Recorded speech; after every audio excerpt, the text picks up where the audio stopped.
Hello everyone and welcome to lesson 2.7 in our Authoritarian Leaders Unit in IB History 1. And today we're going to talk about Hitler's domestic policies part 2.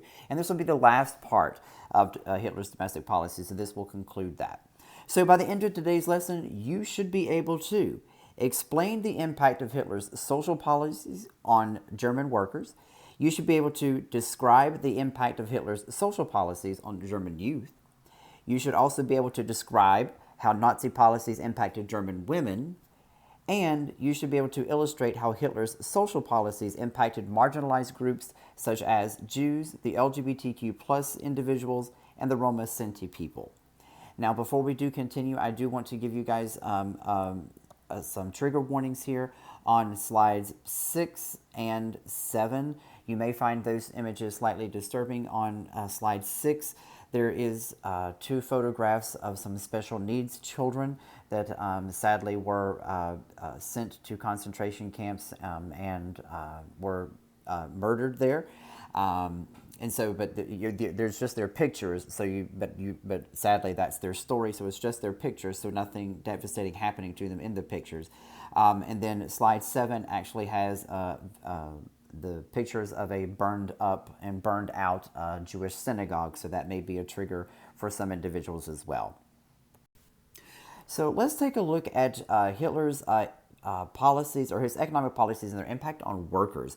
And so we have to be blunt and honest here. Nazi economic policy was successful. I mean, they did do a great job in completely revolutionizing the German economy. Because Germany was very destitute during the Great Depression when it first started, but because of Nazi policies, their economy was able to become very, very successfully turned around. And German men found a lot of work in German public work schemes. So Germany did the same thing the United States did when President Roosevelt created all the New Deal programs. Germany did something very similar for their people as well, creating all these public work schemes where the government really put people back to work. Now, worker rights were actually strained because there was a huge ban on trade unions. Adolf Hitler said no more trade unions. But what they did instead was that they put all German workers in one group called the German Labor Front. And so every single worker in Germany belonged to that one labor union. And it made sense. If you put everybody in one labor union, it was easier to manage because everybody was there. So it made a lot of sense. Put everybody in the same place, you can manage it better. So that's what the Nazis did. They also created something called worker incentive programs, and one of the best known is the Strength Through Joy program. And what this was the German government offered German workers cheap holidays, leisure activities for completely free, and fitness training, all completely free and paid for by the state. And so Nazis are really trying to get people to buy into their program. And if you provide services for people and in turn improve their lives, it's very easy for the people then to follow you politically. But despite all of those rewards, though, a lot of workers did feel that they had limited freedoms, and some of them even had poor working conditions. So Adolf Hitler did have some issues on his plate that he had to contend with and deal with. Now, turning to youth, we're going to look at youth in 2 different areas. And the first impact of youth we're going to look at is specifically the Hitler Youth Program. So the Hitler Youth Program was a political organization for young people, and it was led by a gentleman called Baldur von Schirach. And so he was the person who was in charge of the Hitler Youth, and their whole program for the Hitler Youth was basically to get young people to be indoctrinated with Nazi philosophy as early as possible, and for them to basically fall in line with Adolf Hitler's values and belief systems. The Hitler Youth wore uniforms with swastika armbands. Many of you have seen that in movies. They carried flags and sang songs that always praised Adolf Hitler and the Nazi Party. This was a paramilitary group. No matter how much you toss it, twist it, turn it upside down, even though these were children, it was a paramilitary group. You were literally training these children with marching and singing songs to obey. And if you tell them, if the war goes on, to go off and kill people, these children would have done it. Children are very impressionable, so that we know that through psychology.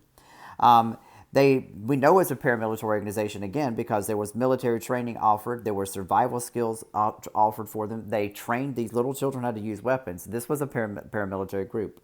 They also taught Aryan superiority because remember Adolf Hitler had this belief that German people were from the ancient Aryan race of humans, and that how pure and white and wonderful they were in his mindset. And they also taught that any person who was not Aryan, they were outsiders and they were inferior. So he especially targeted the Jews. By 1939, membership in the Hitler Youth was compulsory, with 8 million boys joining the program. So by 1939, once World War II started, it's a compulsory program. If you're a German boy, as long as you're not a Jewish, then you were able to join the Hitler Youth and you were expected to. And in fact, you were required to.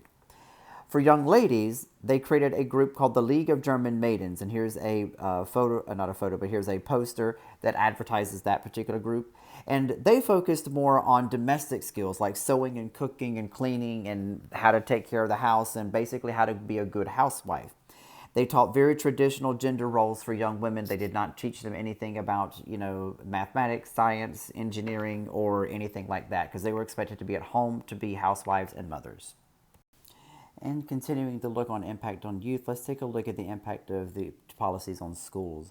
Now, all schools in Nazi Germany had to change their subjects to promote Nazi ideology, and their whole purpose was to indoctrinate students. That was not something that they hid at all. It totally was to indoctrinate. The Minister of Education was a gentleman named Bernhard Rust, and you do need to know that the topic and subject of eugenics was taught to promote Aryan superiority, to help promote that false belief that Germans had about Aryan superiority of German white people. The German education system would write textbooks like this one pictured here. This is the Poisonous Mushroom, which is a textbook that was written to promote Jewish individuals in a very negative light. This is a very anti-Semitic textbook that was written and read by German youth in elementary schools. Physical education was prioritized and mandated for all students because Hitler believed that he wanted his people to be physically fit and ready to fight in battle in case it was ever needed to fight in the home front if war broke out at any time. German history classes were rewritten to celebrate Germany's achievements and to badmouth and bash the Treaty of Versailles and talk about how evil it was. So anything that was written negatively about Germany was totally removed from the curriculum. Teachers were heavily controlled, and they were expected to not only embrace Nazism, but to teach it, and their whole purpose was to indoctrinate these children into Nazi ideology. That was their whole purpose. And Jewish teachers were absolutely banned. You could not be a Jewish person and teach in Nazi Germany. And there was a little group of elite schools known as Napolas. That should be Napolas. Napolas.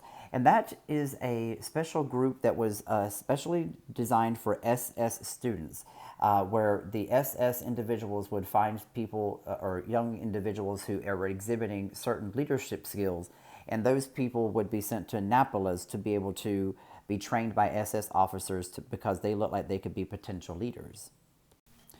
So in terms of impact on women in terms of in Nazi Germany, let's take a look at this. Women were not considered equal to men in Nazi Germany, and under Nazi philosophy and teaching, they were expected to have traditional roles that were played by women. However, the Nazis did have an organization for women called the National Socialist Women's League, and it was created specifically to create programs for German women, social programs for them, and it was subordinate to the Nazi Party as well. Rights for women were increasingly restricted within Germany. There was no higher education opportunities for women, and they were not allowed to join the civil service. There was also no smoking for women, and there was no makeup allowed for women at all. And all of those were social mores and social norms that were established by the Nazi regime. The Nazis also created a slogan called Kinder, Küche, Kirche, which is children, kitchen, church in translation. And that basically summarized Nazi ideology about women. They were supposed to be bearers of children and staying in the kitchen and cooking dinner, and then they're supposed to make sure that the family is run according to principles of the church. Nazis strongly encouraged women to have as many children as possible, and they banned, abortion was banned in all of Nazi Germany, and women were encouraged to, quote unquote, have a child for Hitler. I mean, honestly, that was a term that was used. So they were encouraged to have a child for Hitler, and what that meant was to have a child that you would then turn over to the state, and they will turn them into a worker or a soldier. And that meant that women were encouraged to have children even out of wedlock and to submit to any Aryan man, whether it was your husband or any other Nazi German person, that male that wanted to have a child with you. You were expected to comply with that directive. They also instituted that extreme policy of Lebensborn, which was a spring of life. That's what that roughly translates to, Lebensborn. And this was created by the SS, and it was to increase the birth rate. That was the reason why this program was created. And it encouraged women to procreate with as many SS officers to adopt as many racially pure children as possible. So this is very much the impact on women. You can clearly see by these examples on how much of a negative impact the Nazi regime had on women. So now we're going to shift our focus to the impact on minorities, and especially the policies of sterilization and euthanasia that was established by the Nazi regime. Sadly, Nazis sterilized thousands of people, and among those thousands of people were blind people and deaf people. Again, Nazis had this warped belief that that blind people and deaf people, if they procreated, that they would, because they themselves had a blindness and deafness, that they would carry that, or their offspring would then in turn have it. And of course, we know already scientifically that's not the case. But Nazis could care less, so they exterminated the blind and the deaf. Euthanasia centers were created around the entire nation, and this is where they forcefully would kill people that were just simply unwanted by the Nazis. If you were one of these groups that the Nazis felt were undesirable in their mindset, then they got rid of you. And this included people with mental illness. And of course, the deaths were covered up. And the reason why it was to keep it secret from the people, because obviously they recognize that people are not going to really support this idea, or most people really won't support this idea. There was opposition, so I don't want you to think that German people just went along with this. I mean, the government did suppress it, and it was done a lot in secret, but when people did find out about it, and those people who did have access to it, there were some people who opposed it. One prominent person that opposed it was Clemens von Galen. He is a Catholic bishop, and he actually preached from the pulpit, and his sermons, he actually did talk about this whole idea of extermination and euthanasia as a, quote, moral depravity, is how he described it. And of course, the euthanasia policy in Nazi Germany actually ended in 1941 in the middle of World War II. And the reason why was because it was extremely unpopular, and many of the people in Germany were simply just outraged by the policy. And continuing our discussion on the impact of minorities, let's take a look at the impact of domestic policy on Jews. First of all, no government jobs, no teaching jobs for Jewish individuals. General violence was promoted by the government on Jewish people. Literally the German government openly supported and encouraged outright violence against Jewish individuals. And they did so through things like the passage of the Nuremberg Laws in 1935, and it gave a legal framework to discriminate Jewish people. It enshrined it in German law that you could do these things and you would be protected by the state. And those things were like declaring that Jews were no longer German citizens. So if you were a Jewish person who lived in Germany and you were born and raised there, you lost your German citizenship just because of the fact that you worshiped in a synagogue and you were of the Jewish faith and the Jewish culture. There was no sexual relations between Jewish individuals and German citizens. If you did so, both of you could suffer the consequences of the law that is established by Germany. In November of 1938, there's another example here of violence on Jews, is the Kristallnacht, which is the Night of the Broken Glass. And this was a coordinated attack by the German government on Jewish individuals, destroying Jewish houses, Jewish shops, Jewish businesses, and even destroying Jewish synagogues. And sadly, here's a photograph of one of those synagogues that has been destroyed in the Kristallnacht catastrophe. Many Jews were sent into concentrations during this Kristallnacht event as well. So this was one of those early beginnings of the concentration camp movement. And during World War II, killing of Jews dramatically increased as millions of Jews were shipped about the continent of Europe to different concentration camps throughout the continent. And then we need to make sure that everybody understands the Wannsee Conference in 1942, and this is where the final solution was created or was discussed. And the final solution is a plan that was developed by the Nazi regime at the Wannsee Conference, and this was where they made the decision to eventually put Jews in labor camps or death camps. Those were the two choices that they gave. If you were a Jewish person left in Europe and you were captured, you were given two choices. Well, not given, but they decided if you were going to a labor camp or a death camp. And continuing on with impact of minority groups, let's look at other individuals, as sadly Jews were not the only group to face any discrimination. There were many others, so discrimination did not stop there. Torture was tremendously used by the Nazi regime on all sorts of minority groups. The Roma Sinti people were terrorized by the Nazi regime, and if you'll please note here, the term gypsy is considered a derogatory term, so we do not call those individuals that any longer. So the Roma Sinti people were terrorized by the Nazi regime. Members of the LGBTQ plus community absolutely were terrorized. This one is something that many people don't know about. Jehovah's Witnesses were absolutely terrorized by Nazi regime, and the reason why is because Jehovah's Witnesses, in their faith, they cannot swear an oath of loyalty or allegiance. And one of the things that the Nazi regime insisted upon for all citizens was that you had to swear an oath or allegiance to Adolf Hitler. And even if you were a Jehovah's Witness and you're like, I totally support Nazism, I'm completely all 100% for it, I just can't swear an oath of allegiance to Adolf Hitler because my faith prevents me from doing that. It didn't matter. You were going to be sent to a concentration camp and potentially executed and terrorized. So Nazis terrorized Jehovah's Witnesses. And for the few, yes, there are actually, black individuals living in Germany. Black Germans were absolutely terrorized by Nazis as well. Different groups were required to wear different identifiers, different labels to identify them in public.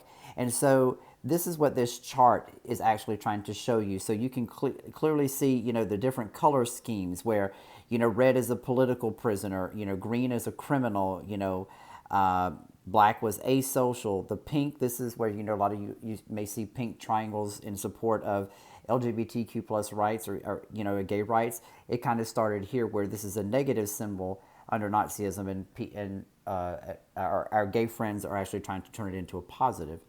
Jehovah's Witnesses had this color, and an immigrant would have this color. So there's a whole system that they have where they established using these triangles to be able to identify these people in public and in the concentration camps where they sent them. And there you have it. Lesson 2.7 has concluded. Domestic Policies Part 2. So let's take a look at this. Can you explain the impact of Hitler's social policies on German workers? Can you describe the impact of Hitler's social policies on German youth? Can you describe how Nazi policies impacted German women? And can you illustrate how Hitler's social policies impacted marginalized groups like the Jews, the LGBTQ+, and the Roma Sinti people? If you can, then give yourselves a big round of applause. You are amazing and awesome kids. If you will, please take a look at your Google Classroom to find out if there's any activity for Lesson 2.7. If there is, please complete that. Then move on to Lesson 2.8. Thank you so much for your time and have a wonderful day.